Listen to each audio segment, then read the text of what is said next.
പ്രിയ ഉദ്യോഗാർത്ഥികൾക്ക് നമസ്കാരം. ഞാൻ ഹാജിയാണ്. നമ്മുടെ LD-യുടെയും LGS-ൻ്റെയൊക്കെ സിലബസ് വന്നു. അതിലെല്ലാം വളരെ വ്യക്തമായി പറഞ്ഞിരിക്കുന്ന ഒരു പോർഷനാണ് വിസർജന വ്യവസ്ഥ. ബയോളജിയിൽ നിന്നുള്ള ഏറ്റവും പ്രധാനപ്പെട്ട ഒരു ടോപ്പിക്കാണ്. അതുപോലെ തന്നെ ഡിഗ്രി ലെവൽ എക്സാമിനേഷൻ എഴുതുന്നവർക്ക് വേണ്ടിയിട്ട് അവിടെ മനുഷ്യ ശരീരത്തെക്കുറിച്ചുള്ള പ്രാഥമിക അറിവ് എന്ന് നമ്മൾ പ്രിലിംസിലൊക്കെ പഠിച്ചിട്ടുള്ള ആ ടോപ്പിക്ക് ഹ്യൂമൻ ബോഡിയെക്കുറിച്ച് ഒരു ഭാഗം സയൻസ് ആൻഡ് ടെക്നോളജിയിലും ഉൾപ്പെടുത്തിയിട്ടുണ്ട്. അപ്പോൾ അതിനകത്ത് വരുന്ന ഒന്നാണ് വൃക്ക അല്ലെങ്കിൽ excretory system of human body. ഇതാണ് നമ്മളിന്ന് ക്ലാസ്സിനകത്ത് പഠിക്കാൻ വേണ്ടി പോകുന്നത്. ഈ ക്ലാസ്സിനെ കുറിച്ച് ഞാൻ ആദ്യം ഒന്ന് പറയാം. ഇതിനപ്പുറം കിഡ്നിയെക്കുറിച്ച് നമ്മളൊന്നും തന്നെ അറിയാനില്ല. വളരെ വ്യക്തമായി കിഡ്നിയുടെ മുഴുവൻ പ്രവർത്തനങ്ങളും നമ്മൾ ഇതിനകത്ത് പറയുകയാണ്. കിഡ്നിയുടെ മുഴുവൻ കാര്യങ്ങളും നമ്മൾ ടെക്സ്റ്റ് ബുക്കിനകത്ത് നിന്ന് പഠിക്കാൻ പോവുകയാണ്. 9ാം ക്ലാസ്സിലെ പുസ്തകത്തിലാണ് കിഡ്നിയെക്കുറിച്ച് അല്ലെങ്കിൽ വിസർജന വ്യവസ്ഥയെക്കുറിച്ച് പ്രതിപാദിച്ചിരിക്കുന്നത്. അതിനകത്തുള്ള മുഴുവനും ഭാഗങ്ങളും ചേർത്തുകൊണ്ടാണ് ഈ നോട്ട് തയ്യാറാക്കിയിട്ടുള്ളത്. ഇതിനകത്ത് പ്രീവിയസ് ക്വസ്റ്റ്യൻ്റെ ഭാഗം എത്തുമ്പോൾ ഞാൻ പ്രീവിയസ് ക്വസ്റ്റ്യൻ എന്ന് പറയും. അപ്പോൾ നിങ്ങൾ അതും കൂടെ ഒന്ന് പ്രത്യേകിച്ച് നോട്ട് ചെയ്ത് വെക്കുക. അപ്പോൾ എല്ലാവർക്കും ക്ലാസ്സിലേക്ക് ഹൃദ്യമായ ഹാർദമായ സ്വാഗതം.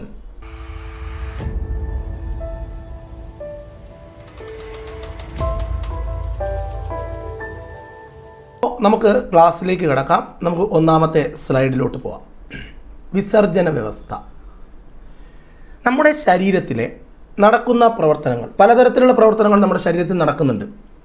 അത്തരം പ്രവർത്തനങ്ങളുടെ എല്ലാം ഫലമായിട്ട് ഉണ്ടാകുന്ന വേസ്റ്റുകൾ, വിസർജ്യ വസ്തുക്കൾ, അതിനെ പുറന്തള്ളുന്ന ഒരു വ്യവസ്ഥ, ഒരു സിസ്റ്റത്തെയാണ് നമ്മൾ വിസർജന വ്യവസ്ഥ അല്ലെങ്കിൽ എക്സ്ക്രീറ്ററി സിസ്റ്റം എന്ന് പറയുന്നത്. ശാസ്ത്രത്തിന് പോലും അന്യം നിൽക്കുന്ന ഒരുപാട് പ്രവർത്തനങ്ങളുടെ കേന്ദ്രമാണ് നമ്മുടെ ശരീരം. ഇതിനെക്കുറിച്ചുള്ള പഠനമാണ് ബയോകെമിസ്ട്രി. ഞാൻ ബയോകെമിസ്ട്രിക്കാരനാണ്. ഞാൻ MSc ബയോകെമിസ്ട്രിയാണ് കഴിഞ്ഞത്. അതുകൊണ്ട് തന്നെ നമ്മുടെ ശരീരത്തിൻ്റെ ഉള്ളിൽ നടക്കുന്ന പ്രവർത്തനങ്ങൾ ഒരിക്കലും മനുഷ്യന് കണ്ടുപിടിച്ച് തീരാൻ പറ്റാത്തത്രയാണ്. ജീവൻ്റെ ഉറവിടം, ജീവൻ എവിടെയാണ് ഇരിക്കുന്നതെന്ന് പോലും അറിയില്ല. എന്ത് തന്നെയാണെങ്കിലും നിരവധി പ്രവർത്തനങ്ങൾ നമ്മുടെ ശരീരത്തിൻ്റെ ഉള്ളിൽ നടക്കുന്നുണ്ട് എന്ന് നമുക്ക് എല്ലാവർക്കും അറിയാം. എന്ത് പ്രവർത്തനം നടന്നാലും ആ പ്രവർത്തനത്തിൻ്റെ ഫലമായി കുറച്ച് വേസ്റ്റ് എല്ലാ ജീവജാലങ്ങളിലും ഉണ്ടാകാറുണ്ട്. ഇത്തരം പദാർത്ഥങ്ങളെ ശരീരത്തിൽ നിന്നും പുറന്തള്ളുന്നതിന് ഒരു അവയവ വ്യവസ്ഥയും ആ ജീവിയിലുണ്ടായിരിക്കും. ഇതിനെയാണ് നമ്മൾ എക്സ്ക്രീറ്ററി സിസ്റ്റം എന്ന് പറയുക. ഇപ്പോൾ ഇവിടെ കാണുന്ന ഈ മത്സ്യങ്ങളിൽ സ്പോഞ്ച് എന്ന് പറഞ്ഞാൽ വളരെ ചെറിയ ഒരു ജീവവർഗമാണ്. സുവോളജിയിൽ നമ്മൾ ഫൈലം, പ്രോട്ടോസോവ, പോറിഫറ എന്നൊക്കെ പറഞ്ഞിട്ട് ഫൈലങ്ങളാക്കി ജീവികളെ തിരിച്ചിട്ടുണ്ട്. ഏറ്റവും കുഞ്ഞു ജീവവർഗത്തിൽ പെടുന്നതാണ് സ്പോഞ്ചുകൾ, മത്സ്യങ്ങൾ. ഇതിൻ്റെ എല്ലാം വിസർജന പദാർത്ഥമാണ് അമോണിയ. PSC ചോദിക്കാം, മത്സ്യങ്ങളിലെ വിസർജന പദാർത്ഥം ഏതാണ്? ഉത്തരം നമ്മൾ പറയണം അമോണിയ. പക്ഷികളിൽ കാക്ക, പക്ഷികളുടെയൊക്കെ കാഷ്ടം, അത് യൂറിക് ആസിഡാണ്, ലിക്വിഡാണ്, യൂറിക് ആസിഡ്. മനുഷ്യനിലെ വിസർജന പദാർത്ഥം ചോദിച്ചാൽ ഉത്തരം പറയണം അത് യൂറിയ ആണ്. അപ്പോൾ ശ്രദ്ധിക്കണം, മനുഷ്യനിൽ യൂറിയ നിർമ്മിക്കുന്ന ശരീരഭാഗം ഏതാണെന്ന് ചോദിച്ചാൽ കരളാണ്. അതെങ്ങനെയാണ്? നമ്മുടെ ശരീരത്തിൽ വിവിധ പ്രവർത്തനങ്ങൾ നടക്കുന്ന സമയത്ത് ആ പ്രവർത്തനങ്ങളുടെ ഫലമായിട്ടുണ്ടാകുന്ന ഒരു വിസർജ്യ പദാർത്ഥമാണ് അമോണിയ. ഈ അമോണിയ രക്തത്തിലൂടെ കരളിലേക്ക് എത്തിച്ചേരും. കരളിൽ വെച്ച് ഈ അമോണിയയും കാർബൺ ഡൈ ഓക്സൈഡും ജലവും അവിടെ വെച്ച് ഒരുമിച്ച് ചേരും. കാർബൺ ഡൈ ഓക്സൈഡിനെയും ജലത്തെയും അമോണിയയോട് ചേർക്കുന്നത് കരളാണ്. അങ്ങനെ കരളാണ് യൂറിയ നിർമ്മിക്കുന്നത്. അപ്പോൾ PSC ചോദിക്കും, യൂറിയ നിർമ്മിക്കുന്ന ശരീരഭാഗം ഏതാണ്? ഉത്തരം കരൾ. എങ്ങനെയാണ്? അമോണിയ എന്ന് പറയുന്ന ഒരു പദാർത്ഥം, ഒരു വിസർജ്യ വസ്തു, ശരീരത്തിൻ്റെ വിവിധ ഭാഗങ്ങളിൽ പ്രവർത്തനങ്ങളുടെ ഫലമായിട്ടുണ്ടാകുന്ന മാലിന്യം അത് കരളിലേക്ക് എത്തുകയും കരളിൽ വെച്ച് കാർബൺ ഡൈ ഓക്സൈഡ്, ജലം ഇവയുമായി കൂടിക്കലരുകയും യൂറിയ ആയി മാറുകയും ചെയ്യും. ഈ യൂറിയ ഉൽപ്പാദിപ്പിക്കുന്ന അവയവം കരളാണ്. ഇപ്പോൾ മത്സ്യങ്ങളിൽ, സ്പോഞ്ചുകളിലെയും വിസർജ്യ പദാർത്ഥം ഏതാണ്? അമോണിയ. പക്ഷികളിലാണെങ്കിലോ യൂറിക് ആസിഡ്, മനുഷ്യനിലാണെങ്കിലോ യൂറിയ നിർമ്മിക്കുന്നത് ആരാണ്? കരളാണ്. യൂറിയ നിർമ്മിക്കുന്ന രീതി മനസ്സിലായല്ലോ ആയി. ഈ നമ്മുടെ ശരീരത്തിലെ ഏറ്റവും പ്രധാനപ്പെട്ട വിസർജ്യ പദാർത്ഥമാണ് യൂറിയ. ഇത് നീക്കം ചെയ്യേണ്ട കടമ ആർക്കാണ്? വൃക്കകൾക്കാണ്. എത്ര വൃക്കകളാണ് നമ്മളുള്ളത്? 2 ഉദരാശയത്തിൻ്റെ പുറകിൽ നട്ടെല്ലിനോട് ചേർന്ന് 2. അതിൽ ഇടതുഭാഗത്തെ വൃക്ക ഒരല്പം മുകളിലോട്ട് കയറിയിട്ടാണ് നിൽക്കുക. നമുക്കിവിടെ കാണാൻ പറ്റുന്ന വലതുഭാഗത്തെ വൃക്ക താന്നിട്ടും ഇടതുഭാഗത്തെ വൃക്ക ഒരല്പം മുകളിലുമായിട്ടാണ് സ്ഥിതി ചെയ്യുന്നത്. ഇത് മനുഷ്യനിലെ വിസർജനാവയവമാണ്. സസ്തനികൾ എന്ന് പറഞ്ഞാൽ മാമൽസ്, പാലൂട്ടി കുഞ്ഞുങ്ങളെ വളർത്തുന്ന മൃഗങ്ങൾ, അവരെയാണ് സസ്തനികൾ അല്ലെങ്കിൽ മാമൽസ് എന്ന് പറയുക. അവരിലും മൃഗങ്ങളിലും ഒക്കെ നട്ടലുള്ള എല്ലാ ജീവികളിലും വൃക്ക തന്നെയാണ് വിസർജന അവയവം എന്ന് പറയുന്നത്. എന്നാൽ മണ്ണിരയിൽ നെഫ്രീഡിയ ആണ്. മണ്ണിരയിലെ വിസർജന അവയവം എന്ന് പറയുന്നത് എക്സ്ക്രീറ്ററി ഓർഗൻ ഓഫ് എർത്ത് വേം നെഫ്രീഡിയ ആണ്. നെഫ്രീഡിയ അത് പഠിച്ചിരിക്കണം. അപ്പം അടുത്ത പോയിന്റ് പറയുന്നത് അമീബയാണ്. ഇതാണ് അമീബയുടെ ചിത്രം. വളരെ വ്യക്തമായൊരു ചിത്രം നമുക്ക് കാണാൻ പറ്റുന്നുണ്ട്. ഓക്കെ, ഈ അമീബയുടെ വിസർജന അവയവം എന്ന് പറയുന്നത് സങ്കോചഫേനം, ഇംഗ്ലീഷിൽ നമ്മളതിനെ കോൺട്രാക്റ്റൈൽ വാക്യൂൾസ് എന്ന് വിളിക്കും. ഓക്കെ, കോൺട്രാക്റ്റിംഗ് വാക്യൂൾസ് അല്ലെങ്കിൽ കോൺട്രാക്റ്റൈൽ വാക്യൂൾസ് എന്ന് പറയും. സങ്കോചഫേനം എന്നാണ് അമീബയുടെ എക്സ്ക്രീറ്ററി ഓർഗൻ അറിയപ്പെടുന്നത്. ഈ കാണപ്പെടുന്ന ഈ എല്ലാ ഷഡ്പദങ്ങളിലെയും വിസർജനാവയവമാണ് മാൽപീജിയൻ ട്യൂബ്യൂൾസ്, മാൽപീജിയൻ നാളികൾ. എന്നാൽ വളരെ വെറൈറ്റി ആയിട്ടുള്ളൊരു ചോദ്യം, തലയിൽ വിസർജനാവയവമുള്ള ജീവി ഏതാണ്? ഉത്തരം കൊഞ്ച്. അപ്പോൾ അമീബയുടെ വിസർജനാവയവം ഏതാണ്? സങ്കോചഫേനം, കോൺട്രാക്റ്റിംഗ് വാക്യൂൾസ്. ഷഡ്പദങ്ങളിൽ ഏതാണ്? മാൽപീജിയൻ നാളികൾ. തലയിൽ വിസർജനാവയവമുള്ള ജീവി ഏതാണ്? കൊഞ്ചാണ്. SCERT ടെക്സ്റ്റ് ബുക്കിൽ പറഞ്ഞിട്ടുണ്ട്, വൃക്കകളാണ് മനുഷ്യനിലെ പ്രധാന വിസർജനാവയവം. അപ്പോൾ PSC ചോദിച്ചാൽ വളരെ വ്യക്തമായിട്ട് നമുക്ക് ഉത്തരം എഴുതാം. മനുഷ്യനിലെ പ്രധാന വിസർജനാവയവം കരളും ത്വക്കും ഒക്കെ വിസർജനാവയവമാണ്, പക്ഷേ വൃക്കകളാണ് പ്രധാന വിസർജനാവയവം. നമ്മുടെ ശരീരത്തിലെ യൂറിയ, അതുപോലെ തന്നെ വിറ്റാമിനുകൾ, ലവണങ്ങൾ, ശരീരത്തിന് ദോഷകരമായ മറ്റു പദാർത്ഥങ്ങൾ, ഇതെല്ലാം മൂത്രത്തിലൂടെ പുറന്തള്ളുന്ന അവയവമാണ് വൃക്കകൾ. ഇതൊക്കെ നമുക്കറിയാവുന്നതാണ്. നമ്മുടെ വൃക്ക കണ്ടോ? ഇതാണ് നമ്മുടെ വൃക്ക. ഇതാ 2 വൃക്കകളുണ്ട്. ചെറുതായിട്ട് ഞാനൊന്ന് പറഞ്ഞു തരാം. ഇത് വൃക്കാധമനി എന്ന് പറയും. ഈ വൃക്കാധമനിയിലൂടെയാണ് വൃക്കയിലേക്ക് രക്തമെത്തുന്നത്. എല്ലാവരും പഠിച്ചേക്കണം. വൃക്കയിലേക്ക് രക്തം കൊണ്ടുവരുന്ന കുഴലാണ് വൃക്കാധമനി. ഇതിനെ നമ്മൾ ഇംഗ്ലീഷിൽ റീനൽ ആർട്ടറി എന്നാണ് വിളിക്കുക. റീനൽ ആർട്ടറി എന്ന് പറയും. എന്നാൽ ഈ ശുദ്ധീകരിച്ച രക്തം, വൃക്കയുടെ ഉള്ളിലേക്ക് ശുദ്ധമല്ലാത്ത രക്തം കൊണ്ടുവരുന്ന രക്തക്കുഴലാണ് വൃക്കാധമനി. ഓർത്തു വെക്കണം, മാറിപ്പോകരുത്. എന്നാൽ ശുദ്ധീകരിച്ച രക്തം വൃക്കയിൽ നിന്നും ശരീരത്തിൻ്റെ മറ്റു ഭാഗങ്ങളിലേക്ക് കൊണ്ടുപോകുന്നതാണ് വൃക്കാസിര. ഇതിനെ നമ്മൾ റീനൽ വെയിൻ എന്നാണ് വിളിക്കുക. റീനൽ വെയിൻ എന്ന് പറയും. അപ്പോൾ റീനൽ ആർട്ടറിയും റീനൽ വെയിനും വ്യക്തമായി പഠിക്കണം. ഇവിടെ ഈ വൃക്ക 150 ഗ്രാമോളം ഭാരമുണ്ട്. ആവറേജ് വെയിറ്റ് ആണ്. ഓരോ വ്യക്തികളിലും അങ്ങനെ ആവണമെന്നില്ല. ആവറേജ് വെയിറ്റ് ആണ് ഞാൻ പറഞ്ഞത്. ഈ വൃക്കയുടെ അകത്തേക്ക് രക്തം വന്നാൽ ആ രക്തത്തിൽ നിന്നും യൂറിയ പോലെയുള്ള, ലവണങ്ങൾ പോലെയുള്ള വെള്ളം, അശുദ്ധമായ വെള്ളം, ഇതെല്ലാം മാറ്റി ആ പദാർത്ഥങ്ങളെയെല്ലാം രക്തത്തിൽ നിന്നും അരിച്ചു മാറ്റി ഇവിടെ കാണുന്ന ഈ മഞ്ഞ നിറത്തിൽ കാണപ്പെടുന്ന ചിത്രത്തിൽ മഞ്ഞ നിറത്തിൽ കൊടുത്തിട്ടുണ്ട്, മൂത്രവാഹി എന്ന് പറയും. ഈ 3 പദാർത്ഥങ്ങൾ ഏതൊക്കെയാണ്? ജലം, എല്ലാ ജലവും അല്ല, കുറച്ച് ജലം, 96% മൂത്രത്തിൽ ജലമാണ്. അതുപോലെ തന്നെ സോൾട്ട്, ലവണങ്ങൾ, 2% ലവണങ്ങളാണ്. യൂറിയ ബാക്കി 2%. ഇതാണ് മൂത്രത്തിൻ്റെ കോമ്പോസിഷൻ. എന്ന് പറയുന്നത്. ഇങ്ങനെയാണ് അതിനകത്തെ ഒരു കോമ്പോസിഷൻ. ഇത് വേണമെങ്കിൽ PSC ചോദിക്കാം. മൂത്രത്തിൽ എത്ര ശതമാനം ജലമുണ്ട്? 96. ഇതെല്ലാം വൃക്കയിൽ നിന്നും രക്തത്തിൽ നിന്നും അരിച്ചു മാറ്റപ്പെടുന്ന ഈ പദാർത്ഥങ്ങൾ ഇത്തരത്തിൽ മൂത്രനാളിയിലൂടെ മൂത്രസഞ്ചിയിലോട്ടെത്തും. മൂത്രസഞ്ചിയിൽ ഇത് ശേഖരിച്ചു വെക്കും. ഇവിടെ ഒരു മസിലുണ്ട്, സ്പിങ്ഡർ മസിൽ എന്ന് പറയും. സ്പിങ്ഡർ മസിൽ നമ്മുടെ സെറിബ്രം ഉണ്ടല്ലോ, അതിൻ്റെ മെസ്സേജ് അനുസരിച്ച് അതിൻ്റെ മെസ്സേജ് കിട്ടുമ്പോൾ ഈ സ്പിങ്ഡർ മസിൽ ഓപ്പൺ ആവുകയും മൂത്രനാളിയിലൂടെ, മൂത്രനാളി എന്ന് പറയുന്നത് കുഴലാണ്, ഇതിലൂടെ മൂത്രം പുറത്തേക്ക് പോവുകയും ചെയ്യും. ഇങ്ങനെയാണ് ശരീരത്തിൽ മൂത്രം ഈ പറയുന്ന ഒരു അരിക്കൽ പ്രോസസ്സ് നമ്മുടെ ശരീരത്തിൽ നടക്കുന്നത്. അപ്പോൾ കിഡ്നിയിലോട്ട് രക്തം കൊണ്ടുവരുന്നത് വൃക്കാധമനികളും ശുദ്ധീകരിക്കപ്പെടുന്ന രക്തം തിരികെ ശരീരത്തിൻ്റെ വിവിധ ഭാഗങ്ങളിൽ കൊണ്ടുപോകുന്നത് വൃക്കാസിരയുമാണ്. മറന്നു പോകരുത്, വൃക്കാസിര.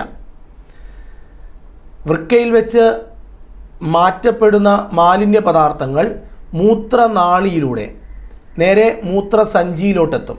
ആ മൂത്രസഞ്ചിയിൽ നിന്നും മൂത്രവാഹിയിലൂടെ മൂത്രസഞ്ചിയിലെത്തും.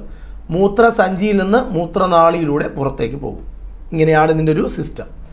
എവിടെയാണ് നമ്മുടെ വൃക്ക കാണപ്പെടുന്നത്? നമ്മുടെ വൃക്ക കാണപ്പെടുന്നത് ഞാൻ നേരത്തെ പറഞ്ഞു, നമ്മുടെ ഉദരാശയം, നമ്മുടെ വയറിൻ്റെ ഏറ്റവും താഴെ. അതിൻ്റെ പുറകിൽ നട്ടെല്ലുണ്ട്. ഈ നട്ടെല്ലിൻ്റെ ഇരുഭാഗങ്ങളിലായി 2 വൃക്കകളാണ് നമുക്കുള്ളത്. അമരവിത്തിൻ്റെ ആകൃതിയാണ്. ഇതുപോലെ അമരവിത്തിൻ്റെ ആകൃതിയിലാണ് വൃക്ക കാണപ്പെടുന്നത്. ഒരെണ്ണത്തിന് ഏകദേശം 150 ഗ്രാം ഭാരമുണ്ടാവും. അത് വളരെ ആപ്റ്റായിട്ടുള്ള ഒരു വെയിറ്റ് അല്ല, അത് ഓരോരുത്തരിലും മാറാറുണ്ട്. 125, 130 ഒക്കെ ഉണ്ടാവാം. ഒരെണ്ണത്തിൻ്റെ വെയിറ്റാണ് നമ്മൾ പറഞ്ഞത്, 150 ഗ്രാം. വൃക്കകളുടെ പ്രധാന ജോലി എന്ന് പറയുന്നത്, ഞാൻ പറയുന്നത് ശ്രദ്ധിച്ച് കേൾക്കണേ, 2 ജോലികളിൽ ഒരു പ്രധാന ജോലി നമ്മുടെ ശരീരത്തിലെ ജലം പൂർണ്ണമായും നഷ്ടപ്പെടാതെ നോക്കുക എന്നാണ്. നമ്മുടെ ശരീരത്തിലുള്ള വെള്ളത്തെ മുഴുവൻ റീഅബ്സോർബ് ചെയ്യുക. തീരെ മാലിന്യമാക്കപ്പെട്ട വെള്ളം മാത്രമാണ് മൂത്രത്തിലൂടെ വെളിയിലേക്ക് പോകുന്നത്. മനസ്സിലാവുന്നുണ്ടോ? അപ്പോൾ വാട്ടറിൻ്റെ പുനരാകിരണമാണ് കിഡ്നിയുടെ ഏറ്റവും പ്രധാനപ്പെട്ട ജോലി. ഈ ജോലി നിർവഹിക്കാൻ ഹൈപ്പോതലാമസ് ഉൽപ്പാദിപ്പിക്കുന്ന ഒരു ഹോർമോൺ കിഡ്നിയെ സഹായിക്കാറുണ്ട്. ആ ഹോർമോണിൻ്റെ നിർദ്ദേശം അനുസരിച്ചാണ് എത്രത്തോളം ജലം ആഗിരണം ചെയ്യണം എന്ന് കിഡ്നി തീരുമാനിക്കുന്നതും കിഡ്നി പ്രവർത്തിക്കുന്നതും. ഇതാണ് കിഡ്നിയുടെ ഒരു പ്രധാനപ്പെട്ട ജോലി. രണ്ടാമത്തെ ജോലിയാണ് യൂറിയ നീക്കം ചെയ്യുക. യൂറിയ നീക്കം ചെയ്തില്ലെങ്കിൽ ചത്തുപോകുമേ. യൂറിയ നീക്കം ചെയ്തില്ലെങ്കിൽ നമ്മൾ ചത്തുപോകും. അതുകൊണ്ടാണ് കിഡ്നി ഫെയിലർ ആവുന്ന ആൾക്കാർ മരിച്ചു പോകുന്നത്. കാരണം ബ്ലഡ് പ്യൂരിഫൈ ആവത്തില്ല. ബ്ലഡ് പ്യൂരിഫൈ ആവണം. ബ്ലഡിൽ എപ്പോഴും യൂറിയ ഉണ്ടാവുക. അപ്പം തീർച്ചയായിട്ടും ബ്ലഡ് എപ്പോഴും കിഡ്നിയിലൂടെ കയറി ഇറങ്ങി പൊയ്ക്കൊണ്ടിരിക്കണം. ഒരു ദിവസം 350 തവണയാണ് നമ്മുടെ ശരീരത്തിലെ മുഴുവൻ രക്തവും കിഡ്നിയിലൂടെ കടന്നു പോകുന്നത്. മനസ്സിലാവുന്നുണ്ടോ? കിഡ്നിയിലൂടെ കടന്നു പോകുന്നത് 350 തവണ, 350 ടൈംസ് കിഡ്നിയിലൂടെ മുഴുവൻ രക്തവും ഇങ്ങനെ കടന്നു പോവുകയാണ്. ഏകദേശം 1800 ലിറ്റർ രക്തം, 1800 ലിറ്റർ. നമ്മുടെ ശരീരത്തിൽ 6 ലിറ്റർ രക്തമേ ഉള്ളൂ. 6 ലിറ്റർ രക്തമാണ് നമ്മുടെ ശരീരത്തിലുള്ളത്. 1800 ലിറ്റർ രക്തം എങ്ങനെയാണ്? 350 തവണ കടന്നു പോവുകയല്ലേ. 350 തവണ കടന്നു പോകുമ്പോൾ ഏകദേശം 1800 ലിറ്റർ രക്തം നമ്മുടെ കിഡ്നിയിലൂടെ കടന്നു പോകുന്നുണ്ട്. അപ്പോൾ എന്തുമാത്രം പ്രോസസ്സാണ്, വെരി കോംപ്ലിക്കേറ്റഡ് ആണ് ഹ്യൂമൻ ബോഡി എന്ന് പറഞ്ഞാൽ. ഈ കിഡ്നിയുടെ പുറമേ കാണപ്പെടുന്ന ഭാഗത്തെ നമ്മൾ വിളിക്കുന്ന പേരാണ് കോർട്ടെക്സ് എന്ന് പറയും. വെളിയിലുള്ള ഭാഗം ഇവിടെ കാണിച്ചിട്ടുണ്ട്, കോർട്ടെക്സ്. ഈ പാർട്ട് ഞാനിവിടെ ഷെയ്ഡ് ചെയ്ത് കാണിക്കുന്ന ഈ പാർട്ട്, ഇതാണ് കോർട്ടെക്സ് എന്ന് പറയും. അകത്തുള്ള ഭാഗമാണ് മെഡുല. അപ്പോൾ കിഡ്നിക്ക് 2 ഭാഗങ്ങൾ. കിഡ്നിയുടെ വെളിയിലുള്ള ഭാഗമാണ് കോർട്ടെക്സ്, അകത്തിരിക്കുന്ന ഭാഗമാണ് മെഡുല. ഓർത്തല്ലോ? ഇതാണ് കിഡ്നി എന്ന് പറയുന്നത്. ശരി, നമുക്ക് നോക്കാം മനുഷ്യനിൽ എത്ര കിഡ്നി ഉണ്ട് എന്ന് നമ്മൾ നേരത്തെ നോട്ടിൽ കണ്ടു. ടെക്സ്റ്റ് ബുക്കിലും അതുപോലെ കൊടുത്തിട്ടുണ്ട്. 1 ജോഡി വൃക്കകളാണുള്ളത്. പയറുവിത്തിൻ്റെ ആകൃതിയിൽ, അമരവിത്തിൻ്റെ ആകൃതിയിൽ, ഉദരാശയത്തിൽ നട്ടെല്ലിൻ്റെ ഇരുവശങ്ങളിലുമായി കാണപ്പെടുന്നു. ഞാൻ നേരത്തെ പറഞ്ഞതാണ്, ഇടത് വൃക്ക വലത് വൃക്കയാൽ അപേക്ഷിച്ച് അല്പം മുകളിലാണ്. അതെ, ഇതാണ്. ഇനി മഹാധമനിയുടെ ശാഖയായ വൃക്കാധമനി, അതുവഴിയാണ് വൃക്കകളിലേക്ക് രക്തം എത്തുന്നത്. എത്തുന്ന രക്തം ഉയർന്ന മർദ്ദത്തിലെത്തും.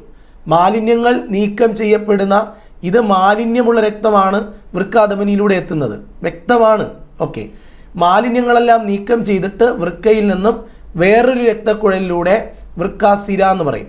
ഇതാണ് രക്തം കൊണ്ടുവരുന്നത്. ദാ ഇവിടെ ചിത്രത്തിൽ നോക്കൂ, വൃക്കാധമനി, ഇതിലൂടെയാണ് വൃക്കയിലേക്ക് രക്തം കൊണ്ടുവരുന്നത്.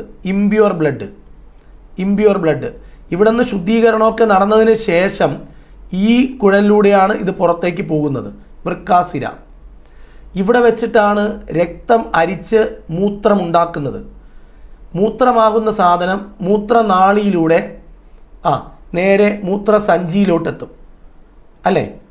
മൂത്രവാഹിയിലൂടെ, മൂത്രനാളിയല്ല, മൂത്രവാഹിയിലൂടെ മൂത്രസഞ്ചിയിലോട്ടെത്തും. അവിടെ നിന്ന് മൂത്രനാളിയിലൂടെ മൂത്രമൊഴിച്ച് പുറത്തേക്ക് പോകും അല്ലേ? ഓരോ വൃക്ക, ഒരു വൃക്ക എന്ന് പറഞ്ഞാൽ ഇങ്ങനെയായിരിക്കുന്നത് അല്ലേ? ഇങ്ങനെയാണ് ഒരു വൃക്ക. ഈ വൃക്കയിൽ, ഓരോ വൃക്കയിലും 12 ലക്ഷം കോശങ്ങളുണ്ട്. ആ കോശങ്ങളെയാണ് നമ്മൾ, അരിപ്പകളുണ്ട്, ആ അരിപ്പകളെ വിളിക്കുന്ന പേരാണ് നെഫ്രോണുകൾ. PSCയുടെ ചോദ്യമാണ്, ആവർത്തന ചോദ്യമാണ്. കിഡ്നിയുടെ അടിസ്ഥാന ഘടകം ഏതാണ്? ഉത്തരം നെഫ്രോണുകൾ. കിഡ്നിയുടെ അടിസ്ഥാന ഘടകമാണ് നെഫ്രോണുകൾ. നെഫ്രോണുകളെ കിഡ്നിയുടെ ജീവപരവും ഘടനാപരവുമായ അടിസ്ഥാന ഘടകം എന്നാണ് വിളിക്കുക. എന്താണ്? നെഫ്രോണുകളെ വൃക്കയുടെ ഘടനാപരവും ജീവധർമ്മപരവുമായ അടിസ്ഥാന ഘടകം എന്ന് വിളിക്കും. എന്ത് നല്ലൊരു സംവിധാനമാണ് ദൈവം ഒരുക്കിയിട്ടുള്ളത് കിഡ്നിക്കകത്ത്. 12 ലക്ഷം നെഫ്രോൺ ഉണ്ട്. ഈ നെഫ്രോണ് കണ്ടാൽ ദാ ഇങ്ങനെ ഇരിക്കും, ദാ ഇങ്ങനെയാണ് ഇരിക്കുക. ഇവിടെ നിന്ന് പിന്നെ ഒരു കുഴലുണ്ട്, ഇങ്ങനെ പോകും. ഈ ഭാഗം പുറമെയാണ് കാണപ്പെടുക, കോർട്ടക്സിലാണ് ഇത് കാണുന്നത്. 12 ലക്ഷം ഈ ഭാഗവും ഈ വാ പോലെ കാണുന്നുണ്ടോ? ഇതിനെ ബൊമാൻസ് ക്യാപ്സ്യൂൾ എന്നാണ് പറയുക. Bowman's capsule. ഈ പാർട്ട് എപ്പോഴും കോർട്ടക്സിൽ, പുറമേ, കിഡ്നിയുടെ പുറമേയുള്ള ഭാഗത്ത് കാണും. ഈ വാല് പോലെ കാണപ്പെടുന്ന ഈ ട്യൂബ് അകത്തോട്ടായിരിക്കും. ഇങ്ങനെയാണ് നമ്മുടെ കിഡ്നി ഉള്ളത്. നമുക്കിവിടെ കാണാൻ പറ്റുന്നുണ്ട്, കണ്ടോ? വാ പോലത്തെ ഭാഗം കോർട്ടക്സിലും നീളമുള്ള ഭാഗം കണ്ടോ മെഡുല്ലയിലുമാണ് കാണപ്പെടുന്നത്. കോർട്ടക്സ് ആണ് പുറമേയുള്ള ഭാഗം. ഇതാണ് കോർട്ടക്സ്. ഈ പാർട്ടാണ് കോർട്ടക്സ്, കണ്ടോ? ഇതാണ് കോർട്ടക്സ്. ഈ വൃക്കയുടെ ഇതാണ് കോർട്ടക്സ്. ഇത് മെഡുല്ലയാണ്. കോർട്ടക്സിലാണ് നെഫ്രോണിൻ്റെ ബൊമാൻസ് ക്യാപ്സ്യൂൾ ഇരിക്കുന്നത്. ബാക്കിയുള്ള ലൂപ്പൊക്കെ എവിടെയാണ്? അകത്തോട്ടാണ് ഇരിക്കുന്നത്. വൃക്കയുടെ പുറമേയുള്ള ഭാഗമാണ് കോർട്ടക്സ്. ഓക്കെ, നെഫ്രോണിൻ്റെ അതിസൂക്ഷ്മമായ അരിപ്പകൾ അവിടെയാണ് ഇരിക്കുന്നത്, കോർട്ടക്സിലാണ് ഇരിക്കുന്നത്. മെഡുലയാണെങ്കിലോ നെഫ്രോണുകളുടെ നീണ്ട കുഴലുകൾ കാണപ്പെടുന്ന വൃക്കയുടെ കടുത്ത നിറത്തിലുള്ള ആന്തരഭാഗമാണ്.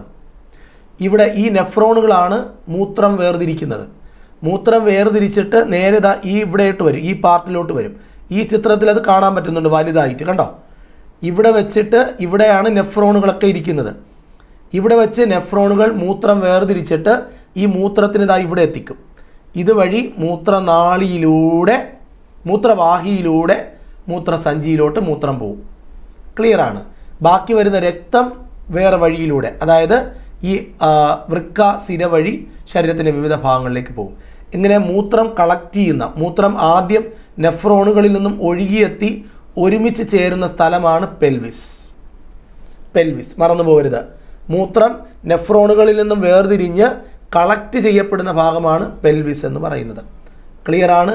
ഇവിടെ നമുക്ക് വളരെ വ്യക്തമായി വൃക്കയുടെ മുഴുവൻ ഭാഗങ്ങളും കാണാം. റീനൽ വെയിൻ, വൃക്കാസിര, റീനൽ ആർട്ടറി അല്ലേ, ഇതൊക്കെ കാണാം.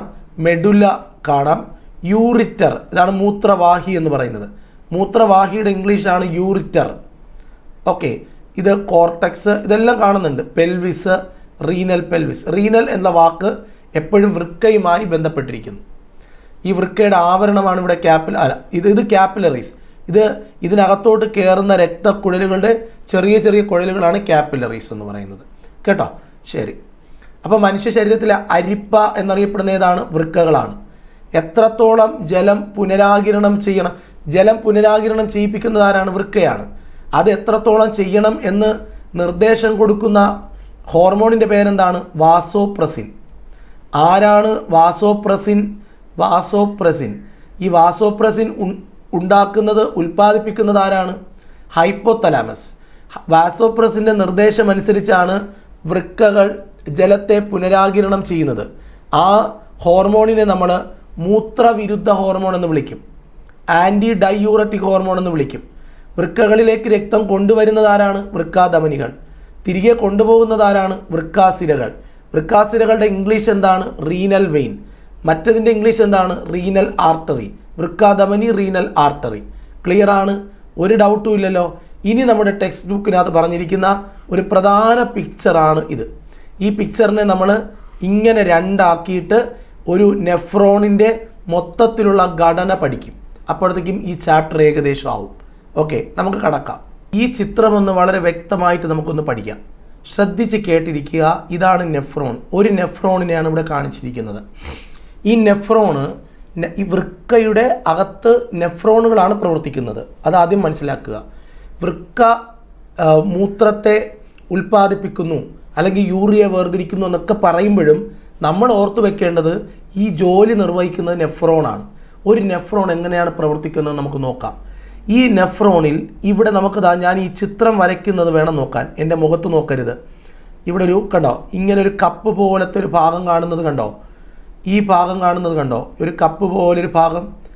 ഈ ഭാഗത്തെ നമ്മൾ പറയുന്ന പേരാണ് ബൊമാൻസ് ക്യാപ്സ്യൂൾ എന്ന് പറയും.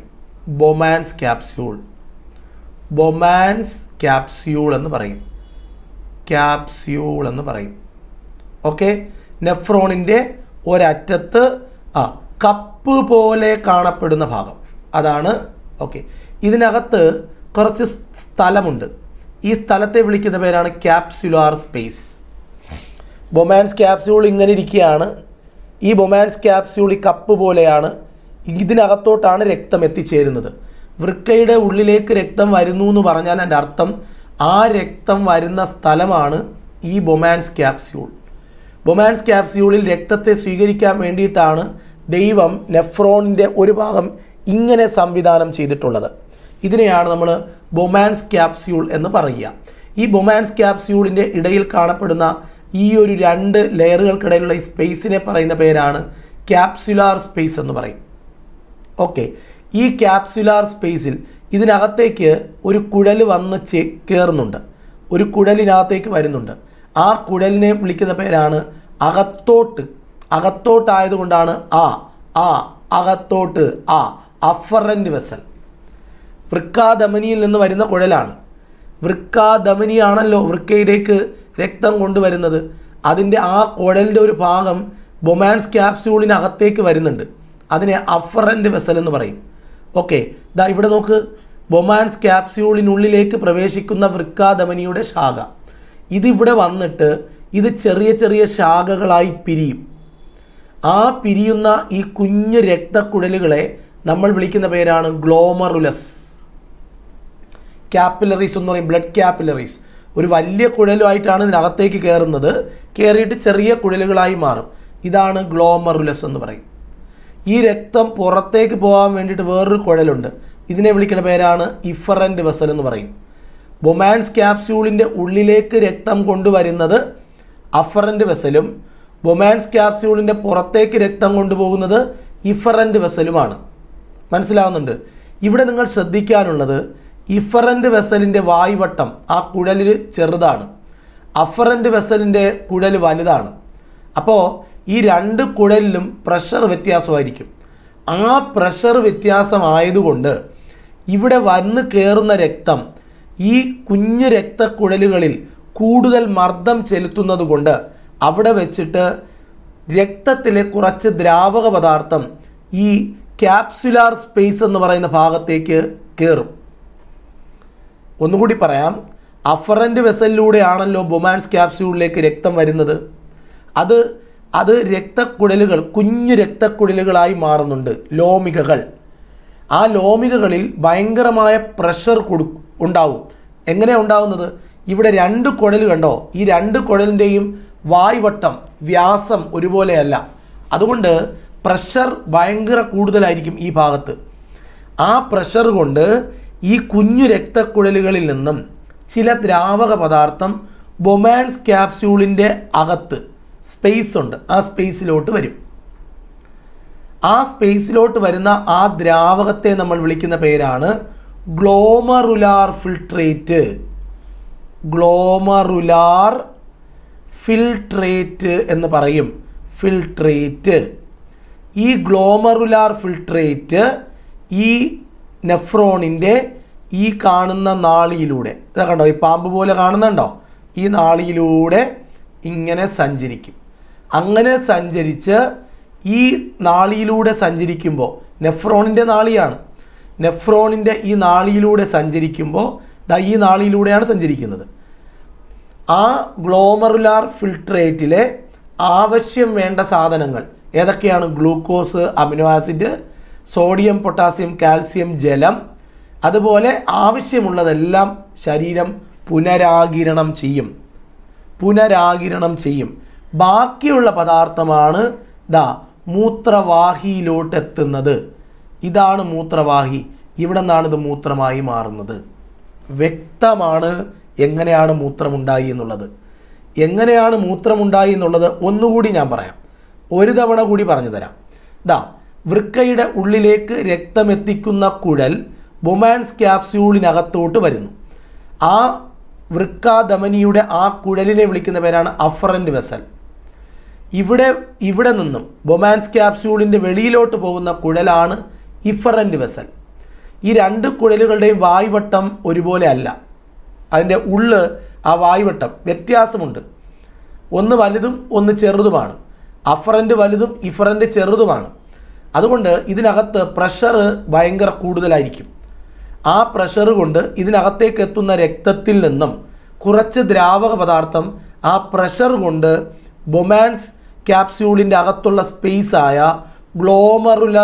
ഗ്ലോമറുലസ് എന്ന് പറയും ഒരു സ്പേസ് ഉണ്ട്. എന്താണ്? ക്യാപ്സുലാർ സ്പേസ് എന്ന് പറയും. ആ സ്പേസിലേക്ക് ഊർന്നിറങ്ങും. ആ പദാർത്ഥമാണ് ഗ്ലോമറുലാർ ഫിൽട്രേറ്റ്. പറഞ്ഞ മനസ്സിലാവുന്നുണ്ടോ? ഒരു ദിവസം 170 ലിറ്റർ ഗ്ലോമറുലാർ ഫിൽട്രേറ്റ് ആണ് നമ്മുടെ വൃക്കകളിൽ ഉണ്ടാകുന്നത്. 170 ലിറ്റർ. ഈ 170 ഈ ഗ്ലോമറുലാർ ഫിൽട്രേറ്റ് ഈ കാണുന്ന നാളി കണ്ടോ, ഇത് കണ്ടോ, ഇതിലൂടെ ഇങ്ങനെ കടന്നു പോകുമ്പോൾ പല ഭാഗങ്ങളിലും വെച്ച് ആ ഗ്ലോമറുലാർ ഫിൽട്രേറ്റിൽ ആവശ്യം, നമ്മുടെ ശരീരത്തിന് എന്തെല്ലാം ആവശ്യമുണ്ടോ അതെല്ലാം ഈ നെഫ്രോൺ ഇങ്ങനെ ശരീരം വലിച്ചെടുക്കും. ബാക്കിയുള്ളത് മൂത്രം. അപ്പോൾ എല്ലാ മൂത്രമായി പോകുന്നില്ല എന്ന് വ്യക്തം. ഇങ്ങനെ ഓരോ നെഫ്രോണും ഇതുപോലെ പ്രവർത്തിക്കും. ഗ്ലോമറുലാർ ഫിൽട്രേറ്റിൽ എന്തെല്ലാം ഉണ്ട്? ടെക്സ്റ്റ് ബുക്കിൽ പറയുന്നത് നോക്കാം. ജലമുണ്ട്, ഗ്ലൂക്കോസ് ഉണ്ട്, അമിനോ ആസിഡ് ഉണ്ട്, സോഡിയം, പൊട്ടാസ്യം ഉണ്ട്, യൂറിയ, യൂറിക് ആസിഡ്, ക്രിയാറ്റിൻ ഉണ്ട്. ഇതിൽ എന്താണോ നമ്മുടെ ശരീരത്തിന് ആവശ്യം അതെല്ലാം ഈ പോകുന്ന വഴിയിൽ വെച്ച് ഗ്ലോമറുലാർ ഫിൽട്രേറ്റിൽ നിന്ന് വലിച്ചെടുക്കും. ബാക്കി വേണ്ടാത്തതെല്ലാം മൂത്രവാഹിയിലൂടെ മൂത്രസഞ്ചിയിലേക്ക് പോകും. ക്ലിയർ ആണോ? അപ്പോൾ വൃക്ക നിർമ്മിച്ചിരിക്കുന്നത് എന്തുകൊണ്ടാണ്? പ്രീവിയസ് ക്വസ്റ്റ്യൻ ആണ്. നെഫ്രോണുകൾ. ഇതെല്ലാം പ്രീവിയസ് ക്വസ്റ്റ്യൻ ആണ്. PQs ആണ്. ഓക്കെ. വൃക്കയിൽ ഏകദേശം എത്ര നെഫ്രോൺ ഉണ്ട്? 12 ലക്ഷം. വൃക്കകളെക്കുറിച്ചുള്ള പഠനം എന്താണ്? നെഫ്രോളജി. ഇതൊക്കെ നമുക്കറിയാം അല്ലേ? രക്തത്തിൽ നിന്ന് മൂത്രത്തെ അരിച്ചു മാറ്റാൻ സഹായിക്കുന്നത് ആരാണ്? നെഫ്രോണുകൾ. ഇതാണ് നെഫ്രോണിൻ്റെ വായ്ഭാഗം. ഈ വായ്ഭാഗത്തെ പറയുന്ന പേരെന്താണ്? Bowman's capsule. നമ്മൾ നേരത്തെ കണ്ടത് SCRT ടെസ്റ്റാണ്. അതിൽ നിന്ന് ഞാൻ നോട്ട് തയ്യാറാക്കി വെച്ചിരിക്കുകയാണ് നിങ്ങൾക്ക് പഠിക്കാൻ എളുപ്പത്തിന് വേണ്ടിയിട്ട്. ബൊമാൻസ് ക്യാപ്സ്യൂളിൻ്റെ ഭിത്തികൾക്കിടയിൽ കാണപ്പെടുന്ന ഈ ഭാഗത്തിന് പറയുന്ന പേരെന്താണ്? Capsular space. ഇതിനകത്തേക്ക് നോക്കണേ, നെഫ്രോണുകളിലെ നീണ്ട കുഴലുകൾ എന്ത് പേരിലാണ് അറിയപ്പെടുക? ഞാൻ പറഞ്ഞില്ലേ, നെഫ്രോണിൽ ഈ ബൊമാൻസ് ക്യാപ്സ്യൂൾ കഴിഞ്ഞിട്ട് കുറേ നീണ്ട കുഴലുകളുണ്ടല്ലോ, അതിൻ്റെ പേരെന്താ? വൃക്കാനാളികൾ. ഓക്കെ. ഈ നെഫ്രോണിൻ്റെ ബൊമാൻസ് ക്യാപ്സ്യൂൾ എവിടെയാണ് കാണപ്പെടുന്നത്? ഈ അരിപ്പ എവിടെയാണ് കാണപ്പെടുന്നത്? കോർട്ടക്സിൽ. നീണ്ട കുഴലുകളായ വൃക്കാനാളികൾ എവിടെയാണ് കാണപ്പെടുന്നത്? മെഡുലയിൽ. ഇതെല്ലാം നമ്മൾ നേരത്തെ പറഞ്ഞതാണ്. ഈ മൂത്രം നെഫ്രോണുകളിൽ നിന്ന് ഒഴുകിയെത്തുന്ന ഭാഗം ഏതാണ്? പെൽവിസ്. നമ്മൾ നേരത്തെ ചിത്രത്തിൽ കണ്ടു, പെൽവിസ് കണ്ടായിരുന്നു. ഓക്കെ. ഇത് ഞാൻ ചുമ്മാതൊരു പടം ഇവിടെ വെച്ചതാണ്. നെഫ്രോണുകളുടെ ഉള്ളിലേക്ക് വരുന്ന രക്തക്കുഴലാണ് അഫറൻറ്റ് വെസൽ. നെഫ്രോണിൻ്റെ പുറത്തേക്ക് പോകുന്നത് ഇഫറൻറ്റ് വെസൽ അല്ലേ? ആണ്. ഈ അഫറൻറ്റ് വെസലിൻ്റെ അകത്തേക്ക് രക്തം വന്നിട്ട് എന്താവും, ഈ ചെറിയ ലോമികകളായി മാറും. ഈ ലോമികകളെ വിളിക്കുന്ന പേരാണ്, അതായത് ഇങ്ങനൊരു വലിയ കുഴലിലൂടെയാണ് ബൊമാൻസ് ക്യാപ്സ്യൂളിലേക്ക് രക്തം വരുന്നത്. ഇവിടെ വന്നിട്ട് ഇത് ചെറിയ കുഴലുകളായി പിരിയും. ആ പിരിയുന്ന കുഴലുകളുടെ കൂട്ടത്തെ വിളിക്കുന്ന പേരാണ് ഗ്ലോമറുലസ്. ഈ ഗ്ലോമറുലസിൽ നിന്നാണ് രക്തത്തിൽ നിന്ന് ഗ്ലോമറുലാർ ഫിൽട്രേറ്റ് ഈ സ്പേസിലോട്ട് വരുന്നത്. ഓക്കെ, നെഫ്രോണുകൾ രക്തം അരിച്ച് എന്താക്കി മാറ്റും, ഗ്ലോമറുലാർ ഫിൽട്രേറ്റ് ഉണ്ടാക്കും. ഒരു ദിവസം എത്ര രക്തമാണ് വൃക്കയിലൂടെ കടന്നു പോകുന്നത്? 1800 ലിറ്റർ. നേരത്തെ പറഞ്ഞു, ഈ 1800 ലിറ്റർ രക്തം നമ്മുടെ കിഡ്നിയിലൂടെ കടന്നു പോകണമെങ്കിൽ എത്ര പ്രാവശ്യം രക്തം കിഡ്നിയിലൂടെ കടന്നു പോകണം? 350 തവണ. 350 തവണ കടന്നു പോകണം. എത്ര ലിറ്ററാണ്? 170 ലിറ്റർ. 170 ലിറ്റർ ഗ്ലോമറുലാർ ഫിൽട്രേറ്റ് ഉണ്ടാവും. എൻ്റെ പൊന്നു പിള്ളേരെ ഒന്ന് നോക്കിക്കോണം. 350 തവണ രക്തം കിഡ്നിയിലൂടെ കടന്നു പോകുന്നുണ്ട്. ആ 380 തവണയിൽ 1800 ലിറ്റർ ഗ്ലോമറുലാർ ഫിൽട്രേറ്റ് ഉണ്ടാവും. അതിൽ നിന്ന് 1800 ലിറ്റർ രക്തം വൃക്കയിലൂടെ കടന്നു പോകും. 350 തവണയായിട്ട് 170 ലിറ്റർ ഗ്ലോമറുലാർ ഫിൽട്രേറ്റ് ഉണ്ടാവും. അതിൽ നിന്ന് 1.5 ലിറ്റർ മൂത്രം. അപ്പം ഒരു ദിവസം ഒരു വ്യക്തിയുടെ ശരീരത്തിൽ ഉൽപ്പാദിപ്പിക്കപ്പെടുന്ന മൂത്രത്തിൻ്റെ അളവ് ഏകദേശം 1.5 ലിറ്റർ. ഈ 1.5 ലിറ്റർ മൂത്രം നമ്മുടെ ശരീരത്തിൽ ഉണ്ടാവണമെങ്കിൽ 350 തവണ രക്തം കിഡ്നിയിലൂടെ കടന്നു പോകണം. അതായത് 1800 ലിറ്റർ രക്തം കടന്നു പോകണം. അപ്പോൾ 170 ലിറ്റർ ഗ്ലോമറുലാർ ഫിൽട്രേറ്റ് ഉണ്ടാവും. അതിൽ നിന്നാണ് 1.5 ലിറ്റർ എന്തുണ്ടാവുന്നത്? മൂത്രമുണ്ടാവുന്നത്. അഫറൻറ്റ് വെസൽ വഴിയാണ് ഈ ബൊമാൻസ് ക്യാപ്സ്യൂളിൻ്റെ അകത്തേക്ക് രക്തം വരുന്നത്. ഇവിടെ വന്ന് ആ രക്തം ചെറിയ കുഴലുകളായി മാറും. അതാണ് ഗ്ലോമറുലസ്. എന്നിട്ട് രക്തം വെളിയിലോട്ട് പോണ ഒരു കുഴലുണ്ട്, അതാണ് ഇഫറൻറ്റ് വെസൽ എന്ന് പറയും. അല്ലേ? ക്ലിയർ അല്ലേ? ഓക്കെ. ഒരു ദിവസം ഒരാൾ വിസർജിക്കുന്ന മൂത്രം 1.5 ലിറ്റർ. മൂത്രത്തിൻ്റെ pH 6. നിറം മഞ്ഞ, ഇളം മഞ്ഞ. മൂത്രത്തിന് മഞ്ഞ നിറം കൊടുക്കുന്ന ഘടകമാണ് യൂറോക്രോം. പ്രീവിയസ് ക്വസ്റ്റ്യൻ ആണ് പഠിക്കണം. മൂത്രത്തിന് ഇളം മഞ്ഞ നിറം കൊടുക്കുന്ന ഘടകമാണ് യൂറോക്രോം. ആദ്യമായി വിജയകരമായി മാറ്റിവെക്കപ്പെട്ട അവയവം ഏതെന്ന് ചോദിച്ചാൽ നമ്മുടെ ഈ ചാപ്റ്റർ ഓർമ്മിച്ചോണം, വൃക്കയാണ്. വിജയകരമായി മാറ്റിവെക്കപ്പെടുന്ന ആദ്യത്തെ അവയവമാണ് വൃക്ക. ഈ അണുബാധയുണ്ടായാൽ, ഇൻഫെക്ഷൻ ഉണ്ടായാൽ വൃക്കകൾക്ക് വീക്കമുണ്ടാവും. വൃക്കകൾക്ക് ഉണ്ടാകുന്ന ഇതുപോലെയുള്ള വീക്കത്തെ വിളിക്കുന്ന പേരാണ് നെഫ്രൈറ്റിസ് എന്ന് പറയും. എന്താണ്? നെഫ്രൈറ്റിസ് എന്ന് പറയും. വൃക്കകൾക്കുണ്ടാകുന്ന വീക്കം, അതിനെ വിളിക്കുന്ന പേരാണ് നെഫ്രൈറ്റിസ്. ചില ആൾക്കാരിൽ വൃക്കകൾ തകരാറിലാവും. 2 വൃക്കയും തകരാറിലാവും. ഒന്ന് ഡാമേജ് ആയാലും കുഴപ്പമില്ല, അടുത്തതുണ്ടല്ലോ. 2 വൃക്കകളും ഒരുപോലെ പ്രവർത്തനരഹിതമാകുന്ന വളരെ ദയനീയമായ അവസ്ഥയാണ് യുറീമിയ. അണലിയുടെ വിഷം വൃക്കകളുടെ പ്രവർത്തനത്തെ പ്രതികൂലമായി ബാധിക്കും. വൃക്കകളുടെ പ്രവർത്തനത്തെ തകരാറിലാക്കും. അണലിയുടെ വിഷം, പറയുന്ന പോയിന്റ് ശ്രദ്ധിക്കുക. അണലിയുടെ വിഷം വൃക്കകളുടെ അരിക്കൽ പ്രോസസ്സിനെ തകരാറിലാക്കും. നമ്മൾ കഴിക്കുന്ന ആഹാരത്തിൽ കാൽസ്യത്തിൻ്റെ കണ്ടൻറ്റ് കൂടിയാൽ, കാൽസ്യം കമ്പോണൻറ്റ്, നൊത്തോലി മീനൊക്കെ കൂടുതൽ കഴിക്കുക, ബിസ്ക്കറ്റ്, അതുപോലെ ബിസ്ക്കറ്റ് എന്ന് പറഞ്ഞാൽ കാൽസ്യം ബിസ്ക്കറ്റുകൾ, അല്ലെങ്കിൽ പാല്, മുട്ട, ഇതൊക്കെ കാൽസ്യമുണ്ട്. ഇത് അളവ് കൂടുതലായാൽ വൃക്കയുടെ പല ഭാഗങ്ങളിലും ഇത് അടിഞ്ഞുകൂടുകയും ഒരു അസഹനീയമായ വേദന, ഒരു ക്രോണിക് പെയിൻ ഫോം ചെയ്യുകയും ചെയ്യും. ഇതിനെയാണ് നമ്മൾ റീനൽ കോളിക് എന്ന് പറയുക. മൂത്രത്തിൽ കല്ല് രൂപപ്പെടുന്നത് കൊണ്ടുണ്ടാകുന്ന അസഹനീയമായ വേദന. ഈ മൂത്രത്തിലെ കല്ല്, ഈ പറയുന്ന കല്ലിൻ്റെ ശാസ്ത്രീയ നാമമാണ് കാൽസ്യം ഓക്സലേറ്റ്. എൻ്റെ പൊന്നു പിള്ളേരെ വ്യക്തമായി പഠിക്കണം.